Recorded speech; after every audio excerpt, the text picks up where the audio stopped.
મારી પત્નીએ પોતાના અફેરને છુપાવવા માટે મારી પ્રતિષ્ઠા બગાડવાનો પ્રયાસ કર્યો અને હવે તે ઈચ્છે છે કે હું તેને પાછો સ્વીકારું. એક વર્ષ પહેલાં અચાનક જ મારી પત્નીએ મને એક બેદરકાર પતિ હોવાનો આરોપ લગાવ્યો. તેણે બધાને કહ્યું કે હું એક વિલન છું અને હું હંમેશા તેને એકલી છોડી દઉં છું. આ બધું જ જૂઠ હતું. તેના મિત્રો અને પરિવાર દ્વારા મને ખૂબ અપમાનિત કરવામાં આવ્યા. ત્યારબાદ અંતે તેણે સત્ય સ્વીકાર્યું. તે તેના બોસ માટે મને છોડી રહી હતી. હું તૂટી ગયો હતો. પણ મેં જીવનમાં આગળ વધવાનું નક્કી કર્યું.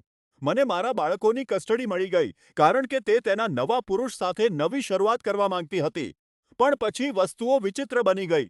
છૂટાછેડાની કાર્યવાહી દરમિયાન તેણે અચાનક જ જજને કહ્યું કે તે આ બધું રદ કરવા માંગે છે. તેણે દાવો કર્યો કે અમે કાઉન્સેલિંગનો પ્રયાસ કર્યો નથી અને તે તેનો ઉપયોગ છૂટાછેડામાં વિલંબ કરવા માટે કરવા લાગી. કટાક્ષ જુઓ, તેણે જ બીજા પુરુષ માટે આપણું જીવન બરબાદ કર્યું હતું. હવે તે કહે છે કે તેને મને બદનામ કર્યાનો પસ્તાવો છે અને તે આપણા લગ્ન બચાવવા માટે લડવા માંગે છે.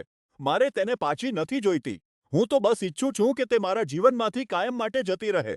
હું અત્યારે કાયદાકીય ગૂંચવણમાં ફસાયેલો છું. મારા બાળકો આ બધાના પરિણામો ભોગવી રહ્યા છે અને જે સ્ત્રીએ મને દગો આપ્યો તે હવે પોતે જ પીડિત હોવાનો ઢોંગ કરી રહી છે. મને ખબર નથી કે હું આ બધું હવે કેટલું સહન કરી શકીશ.